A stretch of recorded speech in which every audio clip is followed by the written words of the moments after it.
CTV News at 5 with Tony Ryma and Rick Wyman with weather. Good evening. Thanks so much for being with us on this Monday, November 17th. There's a heavy police presence this hour on Manitoulin Island.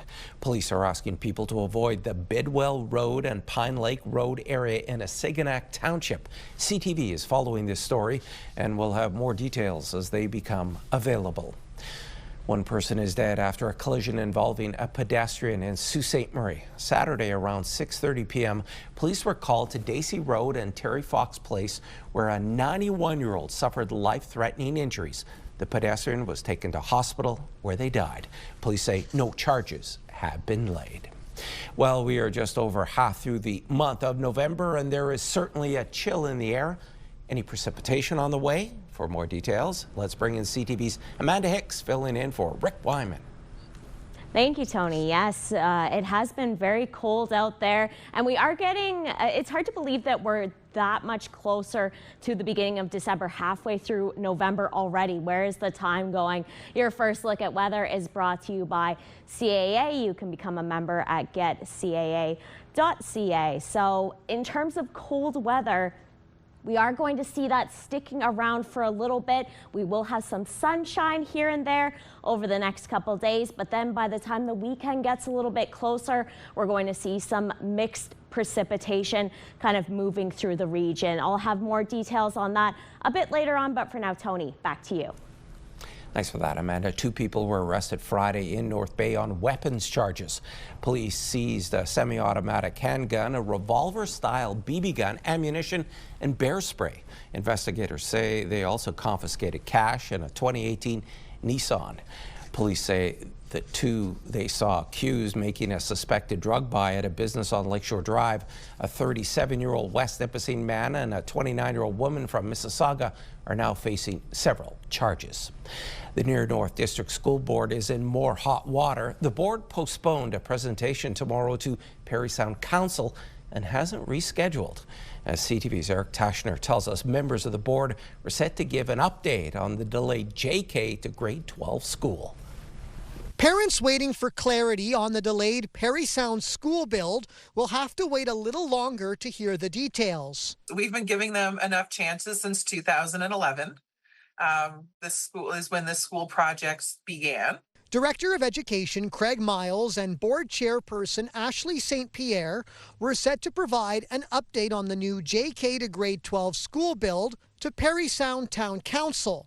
They were also supposed to answer questions following a scathing 33-page Ministry of Education governance review, which found dysfunction and leadership issues. But the meeting has been postponed with no new date provided. The ministry wants the school board to improve transparency, provide consistent and timely communication, and rebuild trust with the community.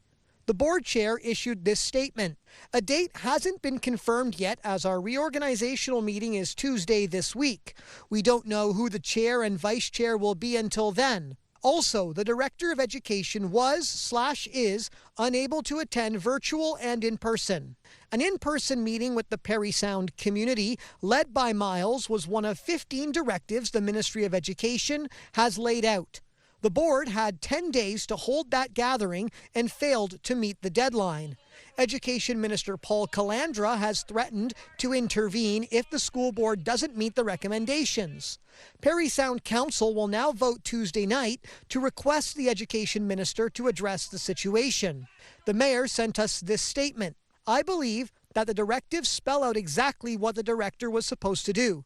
This was not done. Although our board is the perfect example of mismanagement and incompetence, Minister Calandra's agenda for Bill 33 still isn't going to solve the issues we're currently facing. St. Pierre hopes that after Tuesday's meeting and depending on who is elected as chair, a new date would be rescheduled. She adds that if she is re-elected, she wants the meeting arranged right away. The board also plans on hosting a community parent session soon. Eric Tashner, CTV News, North Bay. The Laurentian University Faculty Association, or LUFA, is launching a charter challenge against the province. It's over what LUFA believes is interfering with its free and fair collective bargaining process. CTV's Lindsay Alick reports. Launching today a charter challenge against the government of Ontario. The president of LUFA says a loan agreement between the government of Ontario and university administration includes language that limits the possibility of bargaining the terms of the pension plan until 2038. The administration would then need the permission of the ministry to do it. And that was an important priority that our members signaled to us, through a survey that was circulated almost 2 years ago, in which they expressed the strong desire to see our pension plans out of the hands of the Laurentian University administration. They've expressed interest in joining the university pension plan. That's a pooled pension plan where a number of Ontario universities have joined. It's got a much larger pool of assets. It has a more diversified investment pool, and it offers more security for pensions. So if you want to create a greater feeling of security, you should let this happen. On Monday, LUFA made the announcement alongside the Canadian Association of University Teachers and the Ontario Confederation of University Faculty Associations. We're seeing increasing pressure from governments on collective bargaining, on union rights, and this fight matters for all of us. Yeah, we have to push back or we will see more and more of this kind of thing. CTV News reached out to the university and was told no one was available for an on-camera comment, but released a statement. The concerns raised by the Faculty Association would have to be addressed by the courts. As a result, Laurentian is not in a position to comment on them any further. The 2021 Companies Creditors Arrangement Act put a halt to negotiations between LUFA and the administration and imposed a contract on faculty that included salary cuts, changes to the pension plan, and job losses. We want to give bargaining the chance to work as it should. But in the meantime, for sure, the administration should understand that we mean business. The two sides started meeting on non-contentious issues last week and will exchange full bargaining packages on Tuesday. As of right now, it's unclear if a strike will or will not take place. Lindsay Alec, CTV News, Sudbury. Time for a quick break. Coming up on CTV News at 5. Amanda has your full weather forecast. And a second chance. A homeless woman in Sudbury has found a new place to live.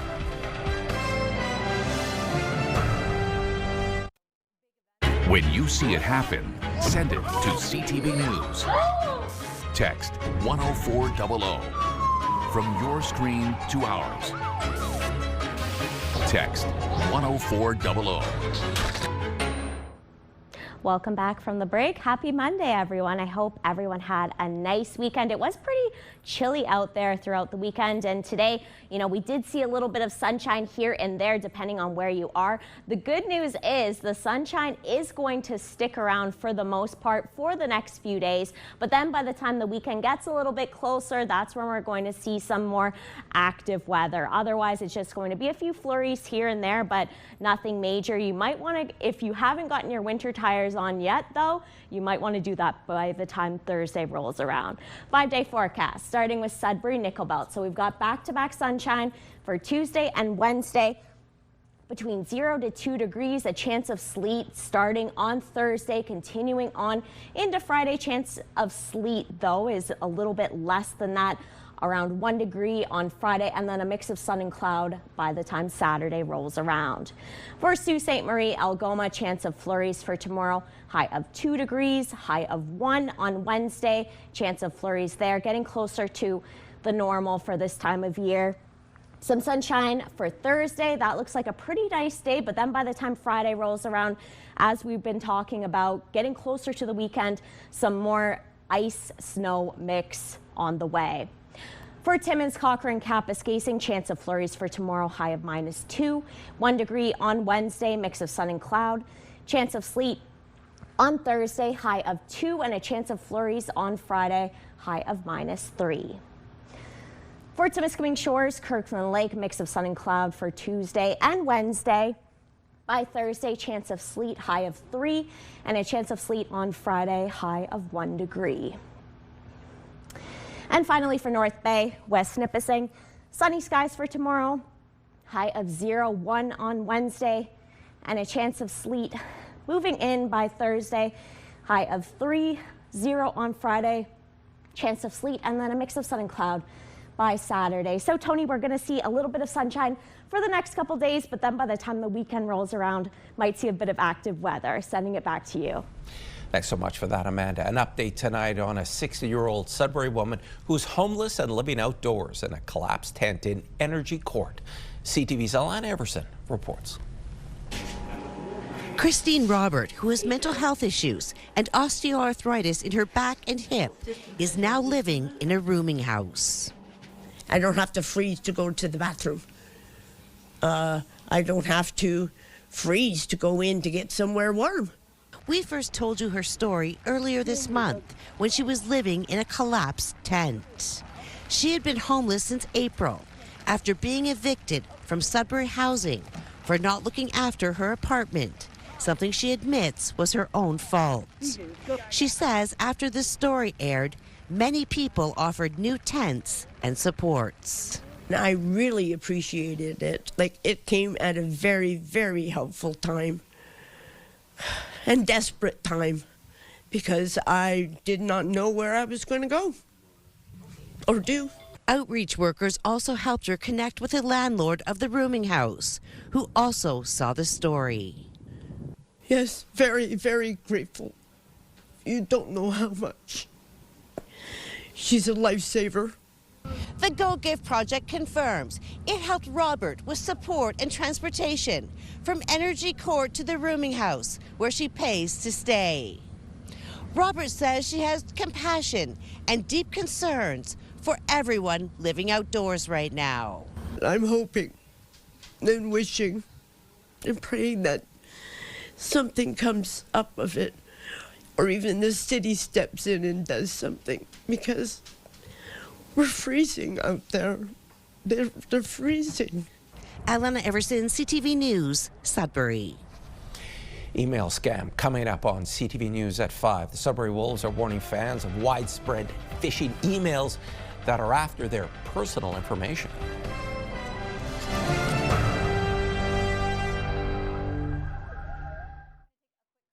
The Sudbury Wolves alerted their fans this weekend of a scam circulating by email. It's an open letter to the public. The organization says phishing emails impersonating the organization are asking fans for personal details and financial credentials. Officials say those emails are not from the organization and are reminding fans to exercise caution and to delete or report the emails. It's time now for our weekend wrap-up in the OHL, and the weekend didn't start well for Northern teams, with all three taking a loss. The North Bay Battalion spent the weekend on the road in Flint Friday night. The troops got trampled 9-3 by the Firebirds, while the Sudbury Wolves lost at home 6-3 to the Barrie Colts. The Sioux Greyhounds fell 4-2 to the Guelph Storm, but the Hounds would rally Saturday, taking down the Barrie Colts 4-3. In Saginaw, the Spirit would open the scoring against the visiting battalion, but the troops would score 7 unanswered goals Saturday in their 7-1 victory. Their luck wouldn't hold. However, in Sarnia Sunday, the battalion would force overtime with 13 seconds left on the clock. But Sarnia wins it in overtime 6-5. Sudbury hosted Peterborough to wrap up the weekend Sunday. The Petes blew a 4-goal lead, but the Wolves couldn't find one more goal to tie it, falling 5-4 to the Petes. To the NOJHL, where we take a look at the standings after another week of play. The Sudbury Cubs are creeping closer to the Hearst Lumberjacks at the top of the standings. The Powassan Voodoos started the season in top spot and currently are sitting 6th. Every game shuffles the standings slightly as we head toward the halfway mark of the season. And the Sioux Eagles find themselves only 5 points back from the Voodoos as they continue their slow climb up the NOJHL standings. Santa Claus came to Timmins Saturday night, and the freezing rain that fell during the day did not stop him. Oh, yes, Merry Christmas. So good to be back. Oh, yes. Santa was at the end of a record-breaking 67 registered floats that wound their way through downtown Timmins. The theme of the 36th annual Parade of Lights, music and magic. And that's what the thousands of spectators were eager to see. I woke up this morning and there was a comment about whether or not we're going to have a parade, and I can only say the show must go on. Well, I got 3 kids now, and it's been a tradition. We always come every year, and been doing it since I was a kid too, coming out here since I was first came to Timmins. It always gets us in the holiday spirit. So we have 2 young kids, and they're always look forward to coming in and seeing Santa. What's your favorite part? All the lights and seeing all the kids being super happy. We've come every year for many years. Always stand here, love it, love all the lights, love the people. Snow sometimes is nice too, but and of course they love to see Santa at the end. You have a favorite float that you look for? My best friend's float, the MKDA. And the parade in Timmins also gives children a chance to mail out their letters to Santa and to donate food and socks to local organizations. In North Bay, Santa Claus pulled into the city Sunday afternoon. Hundreds of families lined city streets to get a glimpse of Santa Claus. There were about 45 floats in this year's parade. The theme was 100 years of Christmas in North Bay, coinciding with the city's centennial anniversary. Excited children say they are waiting to see what Santa will leave under their trees and wonder if they've been well behaved this year. Yeah, most of the part. Yeah, most of the part. I'm very excited to open the gifts and see family. I like seeing all the lights and spending time with my family. I like all the people waving at me.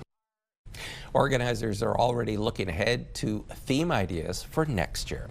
And still to come, we catch up with Josh and Coop over at Pure Country. You're watching First at 5.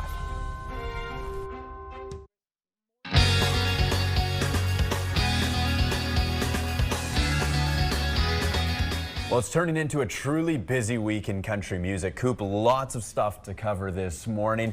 First off, the CMA Awards. They are coming up this Wednesday. We are seeing one of the biggest nights in country music, the genre as a whole, as the CMAs start rolling. We're talking performances, we're talking awards, of course, entertainer of the year, one of the most coveted pieces of hardware for the evening. You've got Luke Combs, you've got Cody Johnson, you've got Chris Stapleton, Lainey Wilson, and Morgan Wallen going head-to-head for that award. It's going to be a big night, and it all goes down Wednesday evening. Hey, speaking of big names, you may have seen it on social media. Boots and Hearts, that is a huge country music festival that is set to go in August of 2026. They announced some of their main headliners for the festival, August 7th through the 9th. We're talking Russell Dickerson, Brett Kissel, of course, great Canadian country artist. The Chicks, Rascal Flatts going to be there, Tucker Wetmore, James Barker Band, and more. You should just check it out on social media for the ticket details because they go on sale very soon. Yeah, August 2026 is when that goes down in Burroughs Creek. I know a lot of people from across Northern Ontario make the trip for Boots and Hearts. But how about something a little bit closer to home? Coop, we can't say too much just yet, but there is going to be a concert announcement tomorrow morning. We can say the concert will be in Sudbury, which is pretty cool. But you're right, we will have the details tomorrow morning on the show, a little bit after 7 o'clock, I think. All right, keep that ear out. 91.7 on the dial, or you can listen completely free. Just look up Sudbury's Pure Country on the iHeartRadio app.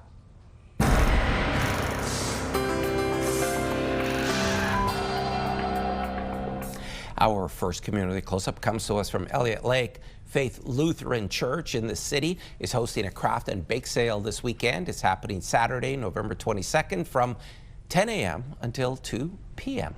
And check out this photograph sent in to us by Renee Gervais. It's of a gorgeous sunset at Murray Lake. Look at those vibrant orange, blue, and yellow colors. Thanks, Renee.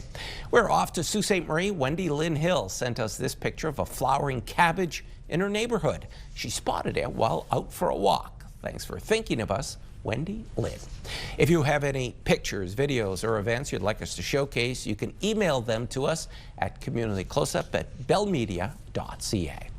And finally, the Holiday Smile Cookie campaign launched today with most of the Greater Sudbury locations supporting the Children's Aid Society and Tim Hortons Foundation camps.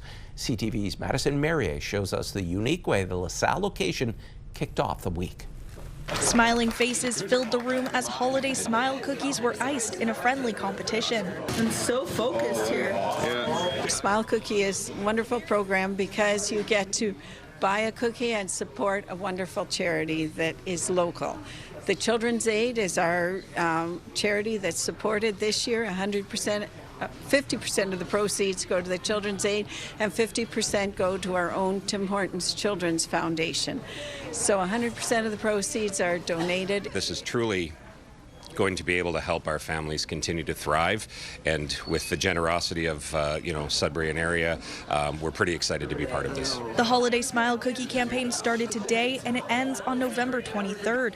And Tim Hortons staff are icing out cookies to keep up with demand. We pre-ordered 10 boxes, of course, and to support, and I might have just stuck another box to take home with me for my family. We may or may not have bought a couple dozen, but we're very excited because we got some surprises coming throughout the week with Howler. Oh goodness, we're expecting to decorate into the thousands.